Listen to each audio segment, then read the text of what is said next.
Hello, everyone, and welcome to Growing Together, a gardening podcast with me, John Lamb, and Don Kinsler, a lifelong gardener and the North Dakota State University Extension horticulturist for Cass County. Don, how you doing today? I'm doing well. I've still got dirt under my fingernails. Yes, I can never get enough planting in.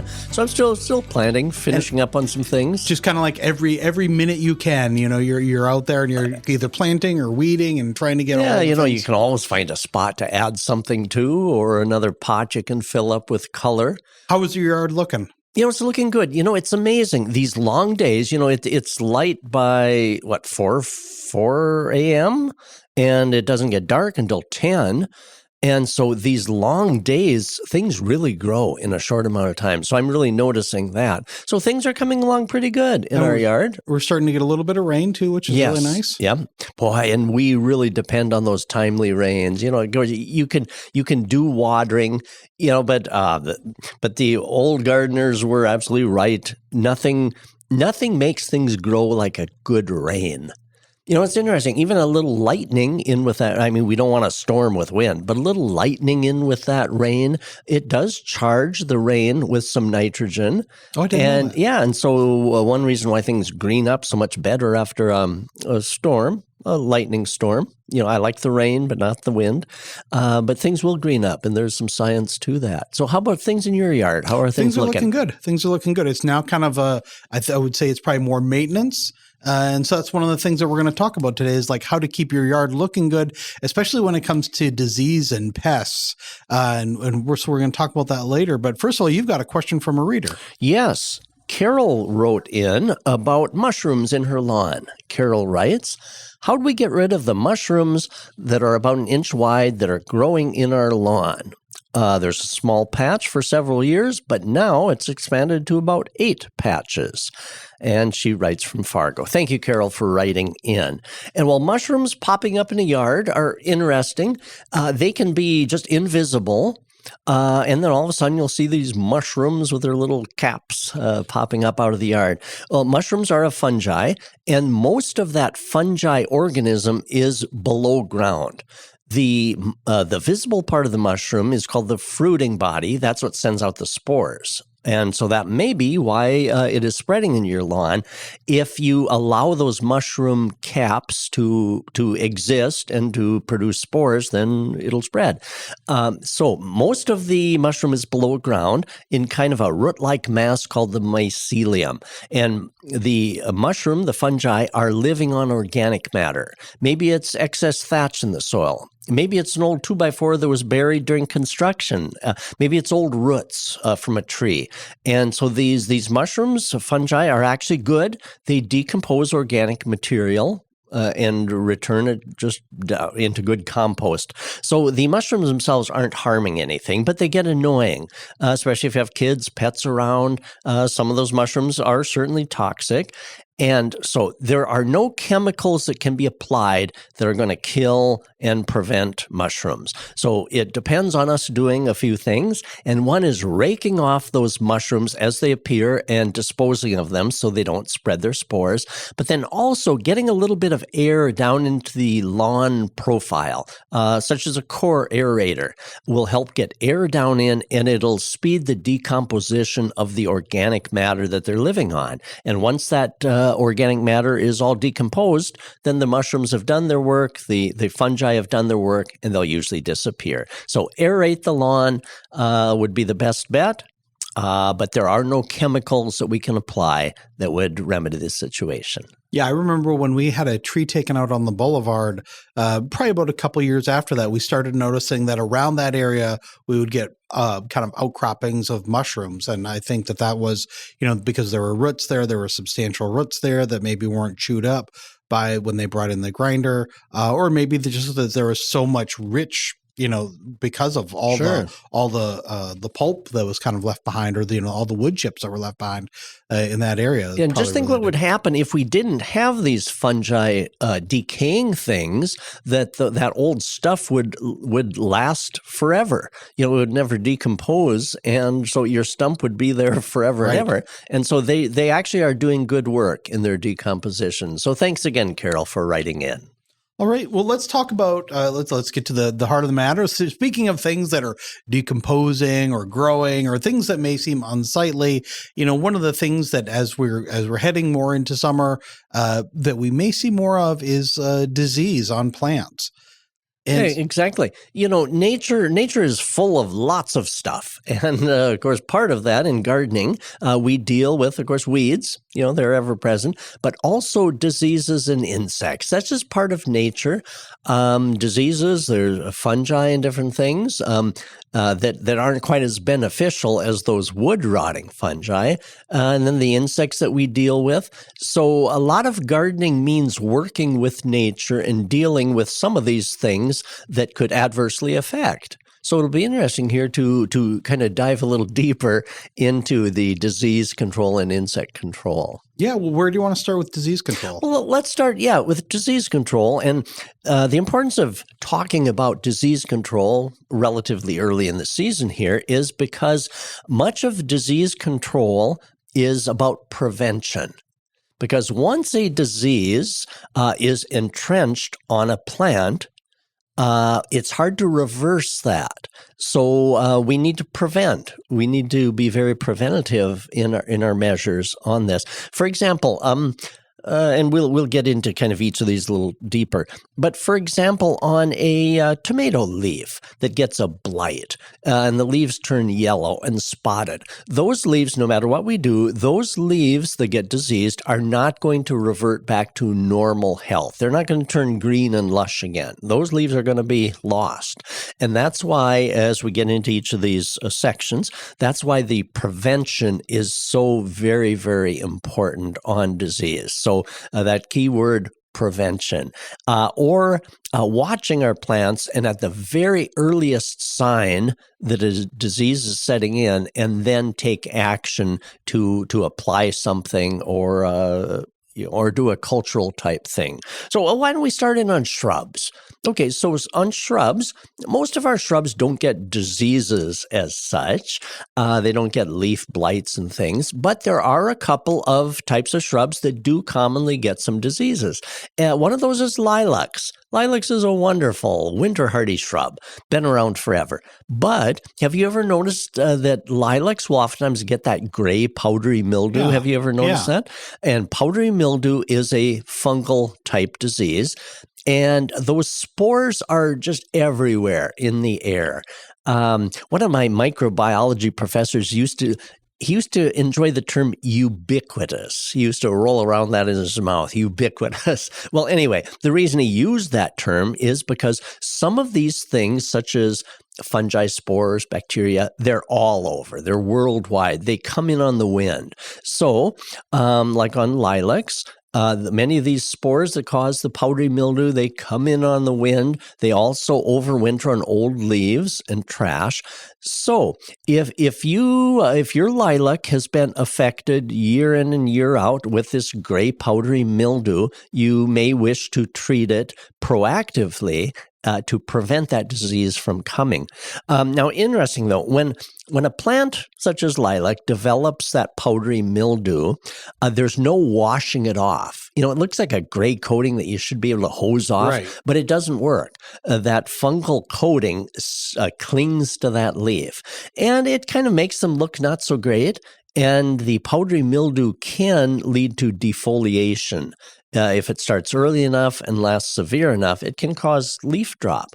The other shrub that gets powdery mildew very commonly are ninebarks, especially the purple wine leaf colored ninebarks. Okay. Powdery mildew is quite severe and common on those as well. So how do we prevent powdery mildew? If you've been bothered in the past, and again, once it gets it, it's too late to prevent it. So what can we do for powdery mildew?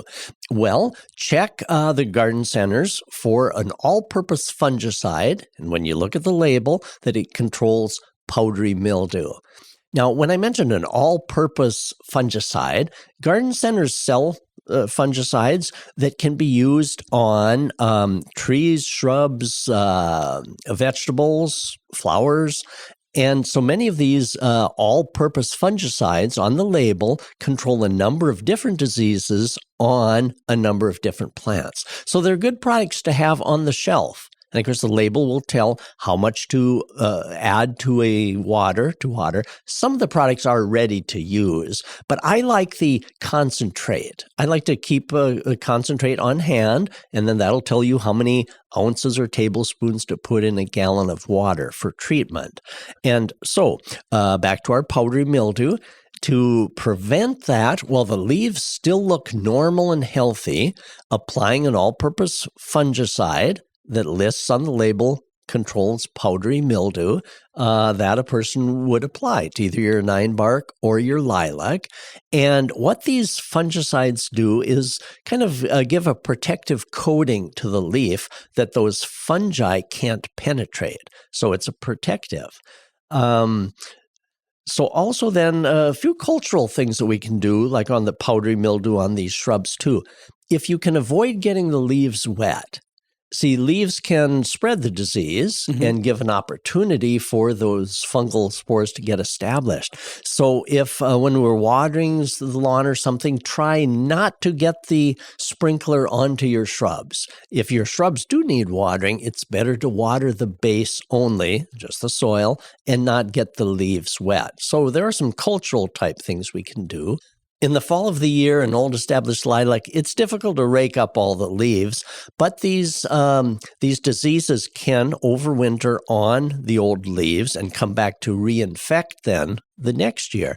So if you're able to, any raking of old leaves and disposing of them does help prevent the spread for next year again. You know, when you were talking about you want to keep the water off the leaves, you know, obviously we can't help when it rains. So a little bit of water is okay. I mean, that's just kind of natural. We're just talking about like excessive water, like if it were like a sprinkler where it just keeps going and going and going, right? Yeah, exactly. You know, and that brings up an interesting point too, when we indicate on many of these things that you can prevent disease by getting to not getting water on the leaves. But what about Mother Nature? Mother Nature, when it rains, it's getting leaves on all the time. Well, everything in Mother Nature doesn't all go together well either. For example, if Mother Nature gives us a spell of cool, rainy weather, well, then the diseases easily come in too. So not everything that happens in nature fits together well. So Mother Nature can also give us weather that promotes disease as well. And you said lilacs and 9-barks, but peonies are also a big one for powdery mildew. Yeah, well, let's talk about perennials. Yeah, now as you mentioned, peonies commonly get the powdery mildew, and the leaves will turn just that silvery gray. You know, if that was meant to be, maybe it would be ornamental, you know, a silver leaf peony, but unfortunately it's not. They start looking kind of crummy. So really right now, while those peony leaves still look green and healthy, would be the appropriate time to apply an all-purpose fungicide. Now, again, when I mention all-purpose fungicide, maybe at the garden center, it'll be labeled disease control of fruits, vegetables, and ornamentals. You know, it might have something like that. So you might kind of need to shop around a little bit to see what exactly the label is. But the key word would be that it controls powdery mildew. So right now, perfect time.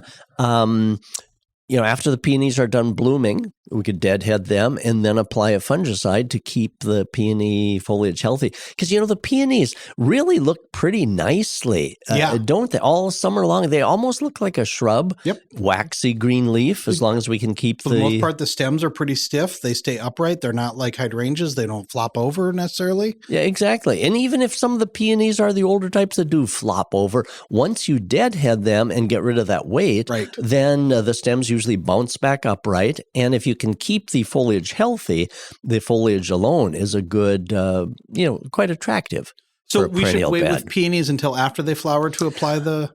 I probably would, just for the ease of application. We don't want to wait too long because otherwise the powdery mildew could get established. So if you could apply the fungicide without getting it on the blossoms, I wouldn't want to maybe get the fungicide on the blossoms. It might kind of discolor them a little bit or something. But if you can get it on the leaves, I would go ahead and do it now without getting it too much on the blossoms. Is there such a thing as doing it too early? Like maybe, let's say, a couple weeks ago, where the bulbs were the flower bulbs were forming, but they weren't exposed yet. Would that have been an okay time, or should we really? That would have been a perfect time, okay. Because for some diseases in perennials, the earlier that you can get it on. Early meaning as they're coming up out of the ground, that can give quite a bit of good protection. For example, another peony type disease is one called botrytis blight. Botrytis happens when peony buds start to expand, but then they don't open. Have you ever experienced that, John? Yeah. Where peony, they'll start, but then they just don't open, maybe turn a little brownish. And that's a common blight, fungal type blight. Called botrytis. And that needs to be treated very early as the peony is emerging out of the ground. So the earlier the better. To get to your question, John, it's fine to treat early. There's really no such thing as treating too early for a fungal type disease. Much better to treat a little early. And other types of perennial diseases too. Phlox, the tall garden phlox, oftentimes will get yellowing leaves, sometimes some browning leaves. Another fungal blight. A blight is kind of a generic disease term for when leaves turn kind of yellow and then brown. They've got the blight. And so for many of those blight type diseases, that blight starts setting in as the shoots are coming up out of the soil. So then it's very important to do, as you wondered about, is applying very, very early to those shoots. Other perennials that are commonly affected, the powdery mildew on Monarda, oftentimes will affect that as well. So sometimes living with these perennials kind of indicates some of the disease problems that come along with them. So if you've noticed these diseases in previous years, you can almost count that they can be susceptible to those diseases again this year.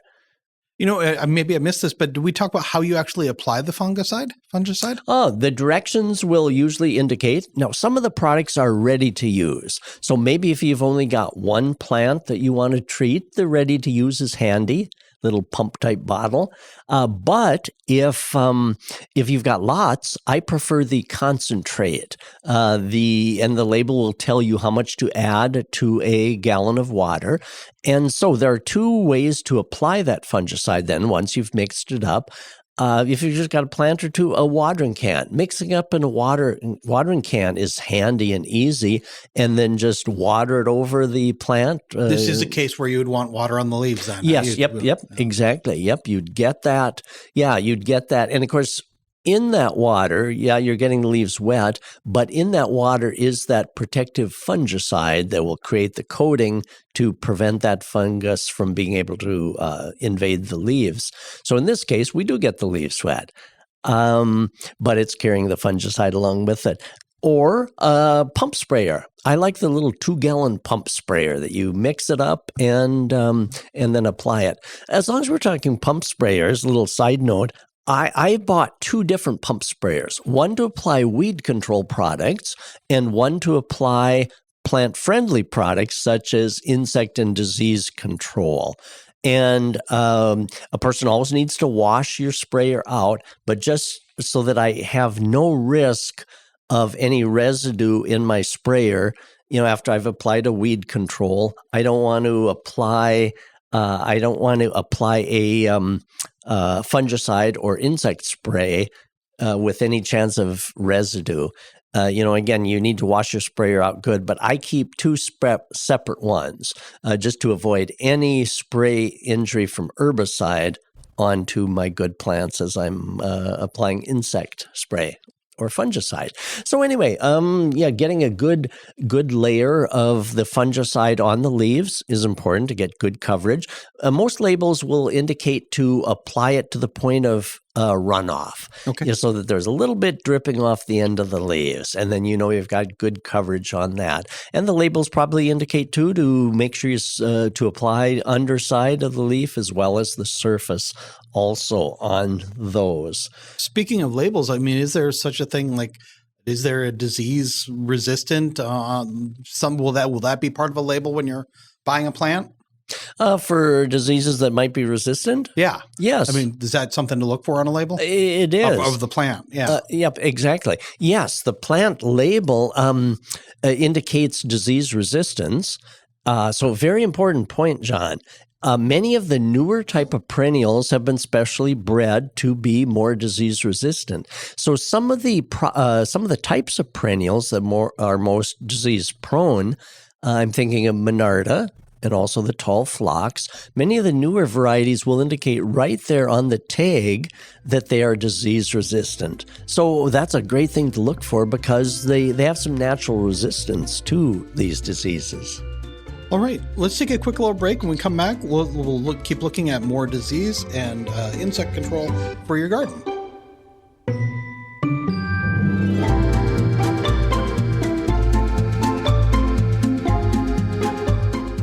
Get 6 months of local news for just $2. You get unlimited access to the news and information you need to stay connected to your community.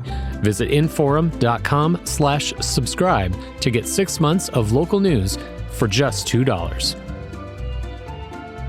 All right, we're back, and this week we're talking about disease and pest control in your yard and how to keep your yard looking good and nice. So we've been talking about how to kind of get ahead. Oh, you said that with diseases, prevention is the key word there. Let's talk about vegetables. Yeah, and so we talked quite a bit about powdery mildew on shrubs and perennials. Well, that same powdery mildew can affect some of our vegetables, especially squash and pumpkin. And with their big leaves, they'll develop that silvery grayish coating, and that can really affect the production on those because the vines and leaves can collapse from powdery mildew. So at the very earliest sign of any grayish coating happening, we need to get fungicide on right away. Or if you've been bothered in the past, because many of these things, in addition to floating in on the air, they can be soil-borne as well. And so if you've been bothered in the past, you can almost suspect that you're going to have problems again with powdery mildew on squash and pumpkins. So treating again with a fungicide that is listed for vegetables, and then follow directions for that, very important. And tomatoes, leaf blight on tomatoes. So leaf blights on tomatoes appears as the lowest leaves starting to get yellow. Oftentimes there's some brown spots on it, and then the whole leaf can start turning brown. And many of those are soil-borne that splash up, the fungi splash up out of the soil onto the leaves. Then they progress from one leaf on up. And so fungal diseases, blights, can ruin a tomato plant if it progresses, turn all the foliage brown, withered up, and there goes your tomato crop. So prevention is very important. So at the very sign of anything happening on those lower leaves, if the leaves do start to turn yellow, they aren't going to revert to normal. So many gardeners will pick off those lower leaves as soon as they turn yellow, get rid of those, and get rid of the fungi along with it then.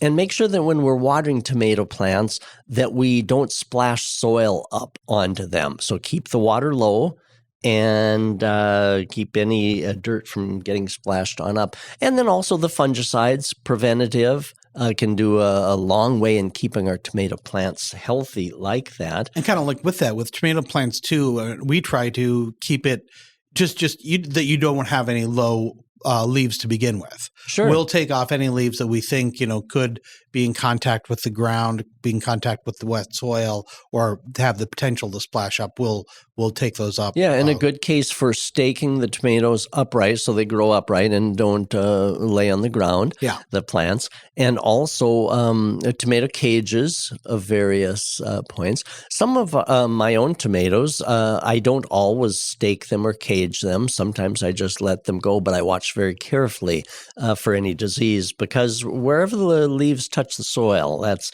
always a spot that can start diseases on. And now one thing that's often blamed as being a disease, but it's not really, is blossom end rot on tomatoes. You know, where the bottom of the tomato starts getting that kind of leathery, brownish black sunken area. So it looks like a disease, but it's not caused by a disease organism. We've talked about blossom end rot in the past. Blossom end rot is the inability of the plant to take up calcium out of the soil. So the plant sucks it out of the developing fruit, causing the blemish on the bottom of the fruit. And in many cases, that fruit is unusable then. So early tomato fruits are oftentimes the most affected. Oftentimes the plant will work its way out. So now lack of calcium in the soil. Most of our soils have enough calcium in. That's why adding Tums or anything else, eggshells, doesn't really help. We already have enough calcium in the soil, but the tomato plant isn't taking it up. And in order to take up the calcium, it needs to be in a water solution so that the roots can drink it in. And that's why the solution to blossom end rot on tomatoes is keeping the soil moisture uniformly moist while the fruits are developing. Mulch helps a lot. Okay. You know, mulching the soil to keep it a little more uniform so you don't have the dry, then the moist, then the dry, and then the moist. And so the whole trick on the blossom end rot on tomatoes is keeping the soil moist. It'll keep the soil calcium in a liquid solution so the roots can drink it up, and we have a good tomato crop. Should also mention on tomato diseases, the newer varieties have disease resistance in them, because we would all like not to have to apply something or remember to apply something. And so I always look for tomatoes that are disease resistant. That's why I like Big Beef, Celebrity.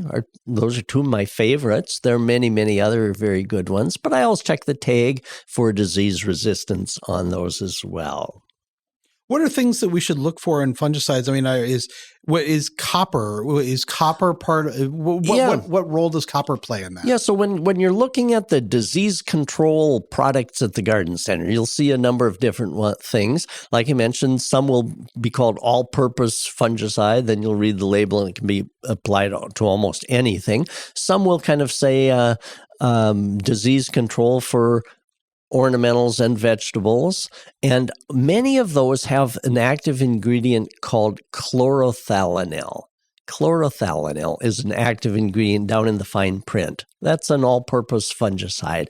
Other kind of lines of products or active ingredients, one are copper fungicides. And for certain diseases, check the label, certain diseases, the copper fungicides can be good, and many people for kind of an organic type product will use that. Neem oil has some effect on some diseases, not probably as long-lasting as copper or the chlorothalonil fungicides. There's a new one that I've started using. Now, most fungicides in the past have been topical. You apply them to the leaves, on top of the plant, and they remain kind of on the surface of the leaf to provide a protective coating that the fungus can't penetrate. Okay, so most fungicides in the past weren't systemic. They weren't taken up internally into the plant. But now there is one on the market. Some garden centers have it. I ordered online. It's called Infuse. And what makes this one different, you apply it to the plant like you do others, but it's taken up internally in the plant, so it flows throughout the plant system and protects it internally, almost like a systemic insecticide, but for disease control. So that's a bit new. And so I've opted for that because I figure, well, it goes internally, and so it doesn't wash off as easily as some of these topical type. Because those, the topical type disease preventers, you do need to refresh those after a rain. Right. One thing too, even after the growing season's over, there's still some work that we can do to kind of prevent these things from coming back next year, right? Oh, good fall sanitation on anything that had disease. Peonies, most perennial tops you can leave on over winter. But peonies is a classic case of cutting those off in the fall and removing those because oftentimes there will be some disease or blight lingering around on those. Also, tomato plants, potato plants, anything like that are disease prone, clearing those off of the area to reduce that trash on which fungi can overwinter. So good sanitation in the fall goes a long ways. And when we're talking about getting rid of them, we mean get rid of them. Don't put them into a compost bin, right? It's better not to. Yeah, it's better not to compost anything that had disease or possibility of disease. Should we move on to insect control? Yes, insects. Again, part of nature. It would be nice if the insects would nibble on things that weren't in our yards and gardens, but they seem to find our yards and gardens too. So on trees and shrubs, one thing that we can do, especially on younger trees, is to just watch what's happening. And so if insects start nibbling on the leaves, you start seeing cutouts where they've been crunching on the leaves, then it's a good time to apply an insecticide. And big older trees can take a little bit of munching on the leaves. You don't even notice it up there. And, of course, the difference one issue on that is the emerald ash borer. But we have done, and we're going to do entire programs on emerald ash borer. That's kind of a separate insect, a whole podcast we need to devote to that. But anyway, younger trees, if insects are nibbling and maybe even going as far as defoliating, that can be very stressful on a young tree. That's why on young trees, with a canopy that's reachable for you and observable for you, as soon as you see something munching on it, I would apply an insecticide. And kind of the same case as with fungicides, many of the insecticides are broad spectrum, meaning they control a lot of insects on a lot of different plants. So when you're looking at the garden center for something that's nibbling on your trees, there are some of these broad spectrum insecticides that I like to keep on the shelf because then if something's nibbling on my tree or if it's nibbling on my cabbage, some of the same products can be used. So of those products, again, I prefer the concentrate, the liquid concentrate that you'd mix up in water. They're ready to use if you've only got a couple of plants. So these products that are good, broad spectrum, one is Sevin, Sevin, and one a little more recent of that is 8, EIGHT. I suppose, once there was 7, then the marketers said, let's create 8. I always joke that I'm waiting for 9 to come along because that'll be really good. But right now we have 7 and 8. Both are excellent. When you read the labels, they can be applied to quite a number of different plant types, and they control quite a number of different insects. So I like to keep one of those. Now, those are also available in a dust form, a powder form. I have more difficulty uniformly sprinkling on dust than I do spraying. And so I prefer the spray that I can mix up in my little backpack or 2-gallon sprayer and just spray. I get good coverage on that. You can get underside the leaves better. So I do prefer the liquid that a person sprays on. But the dust, is kind of handy too, especially for vegetable gardens, which we'll get into it in a minute. So anyway, 7, 8. If you're looking for some organic type products, a great organic insecticide that is useful on many things is one called spinosad. Spinosad. Now, you might find that as the banner on the product. It might say spinosad in big letters, or it might say something else, and you'll see spinosad down on the active ingredients. So spinosad is a great choice. Also, you'll find things like neem oil or insecticidal soap. Now, what's important with neem oil and insecticidal soap, they are contact insecticides, no matter what we're going to be using them on, the trees or vegetables or whatever. They have to contact the insect that's there.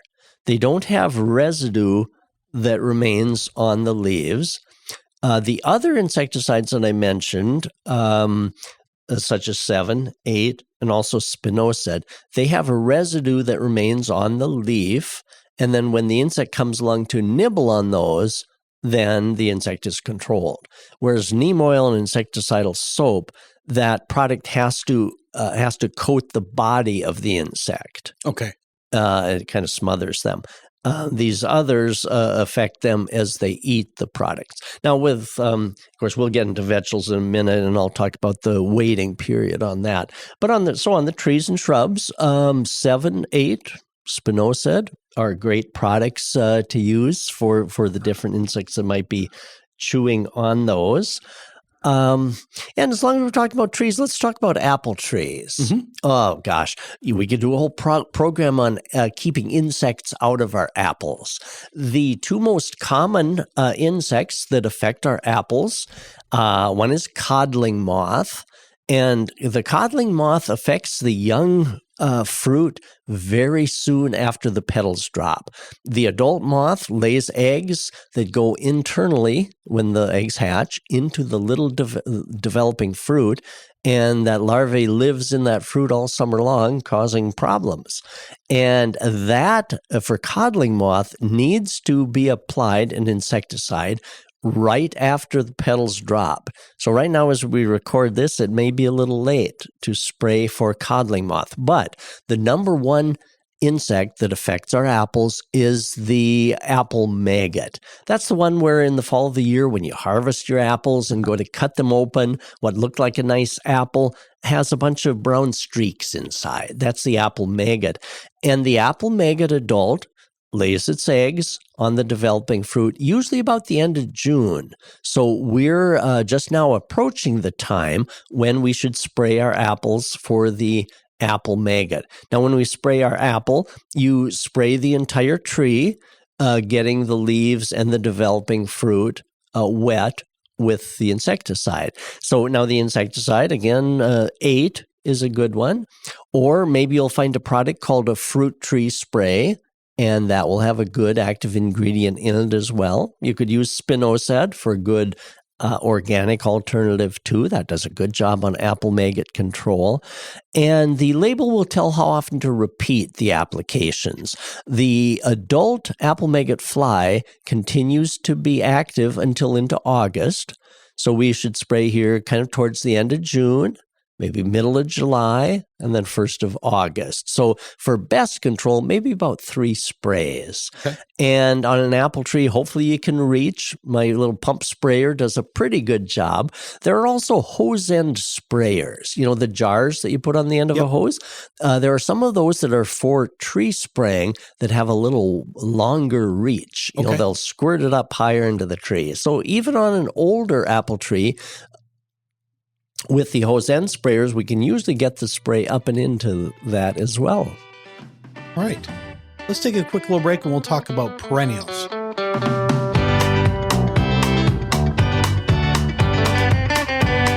If you're loving this podcast, be sure to check out our full lineup. From news and local politics to sports and true crime, find your next great listen right now at inforum.com/podcasts. That's inforum.com/podcasts. Okay, we're back, and this week we're talking about disease control and pest control, and we've been talking about pest control. Let's move into perennials. What are the things that we should look out for there, and how should we treat things? Well, they're not exactly insects, but they're kind of like insects, and that's slugs. Are you ever bothered with slugs? My hostas are, and I am. Yeah, so I am. Slugs and hosta go together like a horse and a buggy. I usually associate them more with later in the summer, but I've started seeing them already. Oh, you have? Yeah. Wow. Yeah. And, of course, slugs are like a snail with no shell, that kind of little slimy thing. And it's interesting. During the day, you don't see the slugs because during the day, they need a cool, wet spot. So they crawl down under mulch and under the surfaces of things. To actually find a slug, now I haven't done this, but in the middle of the night, if you go out with a flashlight, supposedly you can see them up munching on your hosta.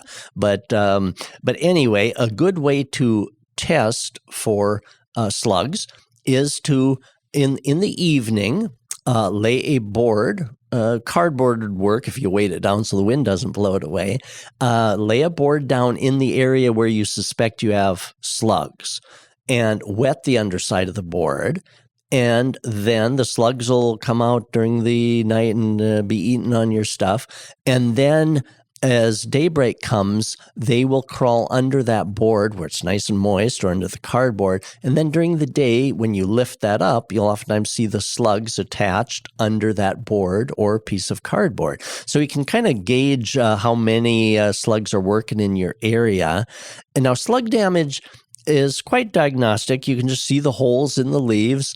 The holes won't just be on the edges of the leaves, but they'll be internally on the leaf as well. And hosta that love the shade and moist areas, that's what slugs also like. So what do we do about slugs? Now, garden centers do sell some slug baits, which you apply. Some are kind of a thick liquid, kind of a gooey stuff that you kind of apply around. So they have results. Also, you hear the time-honored one of burying the little trays of beer. Yeah, about ground level, so that the slugs can crawl on them. But I've often wondered, if you put out free beer and the word gets around, slugs may come from miles around for free beer. But the slugs do crawl to that, fall in and drown. There's another good control method that an old horticulturist told me a number of years ago, and that is household ammonia. Okay, now ammonia is also a fertilizer, anhydrous ammonia on farm fields. So ammonia has nitrogen in it.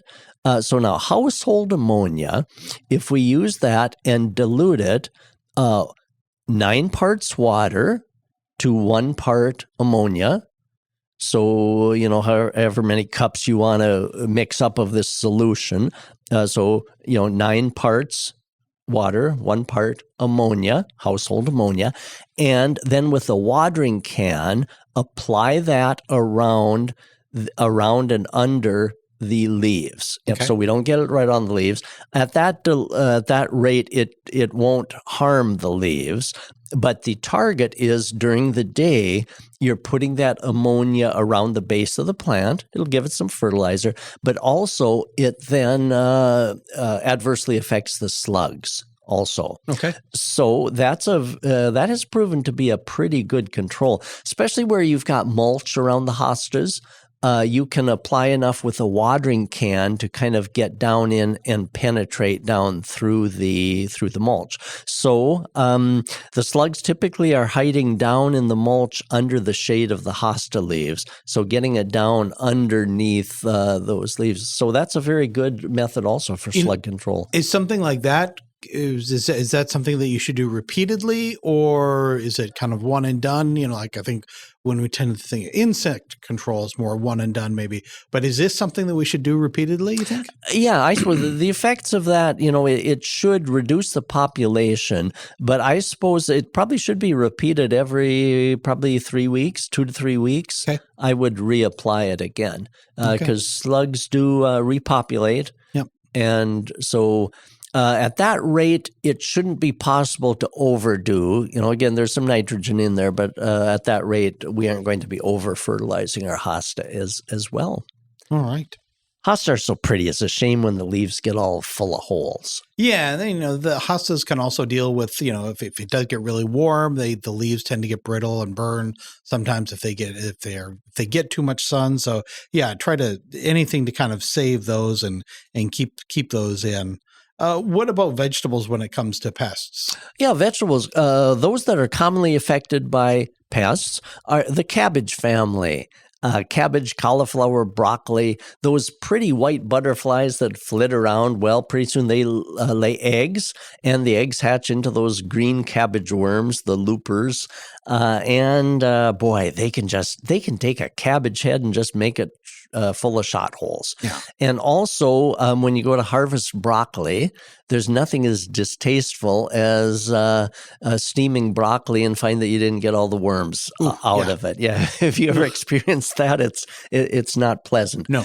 So anyway, preventing those because the cabbage worms are approximately the same color as the broccoli or the cabbage. So there are a couple of good alternatives, and the earlier that you can apply these products, the better. When you start seeing the butterflies flit around, well, the 7 and 8 are going to provide good control. Spinosad would give some control, but there's a good organic choice that's very effective, and that's one called abbreviated BT. B as in boy, T as in Tom. It stands for Bacillus thuringiensis, and commonly sold at garden centers. It's a beneficial bacteria, and you apply it just as you would any other insecticide, a beneficial bacteria that when those little cabbage worms start nibbling, that bacteria kills them. And so quite effective and quite safe for people. Is that the same as a beneficial nematode? Different organism. Okay. These are beneficial bacteria. And you mentioned beneficial nematodes. Now, I'll need to do a little more searching on beneficial nematodes as well. Did you do any investigation on those? A little bit. And what it is, it's an organism that I think you spread around in an area, and it will either be eaten by or it'll somehow cling to, but it'll go inside, and it's only targeted as insects. So the reason that it's becoming more popular is because it's safer to use than an insecticide, but it'll go in and it'll kill the insect. From the inside, it'll eat the insect. It'll destroy the insect. So that's something that I think people are kind of looking at now. And maybe yes, these beneficials like that, and again, the beneficial nematodes, I think we're going to see more of that type of thing. For example, we talked about the beneficial bacteria for controlling cabbage worm, but also, we talked about fungi causing diseases. Well, there are many beneficial fungi too. We talked about the wood rotting ones; they're good, but there are beneficial fungi called mycorrhiza. They're beneficial fungi that work in the root system to help the roots. It's kind of a symbiotic relationship. The plants give to the fungi give to the plants, and the fungi help the plant roots to access nutrients better. And so the idea there being that there are beneficial things in nature, so all fungi aren't bad. In the same way you mentioned nematodes, when you look up nematodes, there are many disastrous nematodes, root knot nematode on cabbage and different nematodes that cause real problems. But there are good ones. And like you mentioned, isn't it neat that when research can show and bring some of these beneficials in, for example, beneficial nematodes or beneficial fungi, then we don't have to apply a product, right? As such, as long as we're mentioned to applying products to vegetables, very important to look at the post application safe date. To eat the product. So on the label, it will indicate the safe date, the safe number of days from the time that you apply an insecticide to the time that it's safe to harvest that. And the margin of safety is good, but many of the things that break down fairly quickly, it might be a 1-day waiting period. Such as with spinosad, or on some crops, maybe it's 3 days. Other of the more potent insecticides, on certain crops, it may be 7 days. So check the label to see what that that safe harvest date is from the time that you apply the product. Because these products break down naturally with sunshine and moisture. And so the products do break down, just to make sure that we're using them in a safe manner, following the label. Oh, you were talking about BTs. Any other things that are BTs just on the cabbage, or are they on other things that we should use them? Yeah, they are caterpillar type things, but other common vegetables. Have you ever noticed in radishes the little tiny holes? Yeah, radishes we had a radish crop decimated. Yeah. Yeah, those are flea beetles. Yep. And so 7, 8 spinosad are going to work quite well on the flea beetles. Also bean leaf beetle. So if you notice some holes in string beans, the bean leaf beetle goes just for those, but that can decimate a crop too. Squash vine borer can collapse squash vines. And so squash vine borer needs to be applied about the end of June, the product to control it. About the end of June, you apply it to the lower part of the squash vines for that. Cucumber beetle will attack, of course, cucumbers and melons, things such as that. It's a little yellow and black striped insect. So again, apply your 7 or 8, check spinosad, the label for that. Colorado potato beetle, potato bugs. That can decimate a potato crop. Now, it's interesting because potatoes are so commonly planted, the Colorado potato beetle has become resistant to many of the other insecticides. But spinosad has been on the market a relatively short time, so the Colorado potato beetle has not developed resistance to that. So that very good organic product, spinosad, has very good control on the Colorado potato beetle. In fact, there's an insecticide, the main headline on the label is Colorado potato beetle control. And when you check the active ingredient, it is spinosad. I know that last year because Sam, her radishes had been eaten up. Last year she tried a couple of different things. I think we saw some success with the lacewings. So introducing bugs to the vegetable garden. Lacewings was one of them, and then ladybugs. Oh, yeah, awesome. And that lady, both of these are insects that will eat other insects. Exactly. Aphids and different things that they'll go after. So it's amazing the way that nature works together.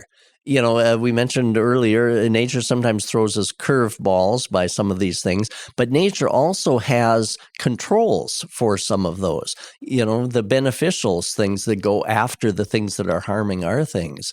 So nature does have its way. And that's another case for watching what's going on in our garden, whether it's the vegetables or the perennials, kind of watching and seeing. And so the earlier that you can detect some of these things, like on the radishes, the earlier that you can detect those little holes being formed, well, then to do something with it. And if a person is having ongoing problems, year in, year out, then maybe introducing some of the beneficials is worth it as well. All right. Well, Don, this has been really helpful, and I think people will really appreciate this. If people have questions about their garden, whether they want to identify damage to a leaf or anything like that, or they just want to show things off, what's the best way to reach you? Always great to hear from everyone. An email, donald.kinsler, Kinzler, at ndsu.edu.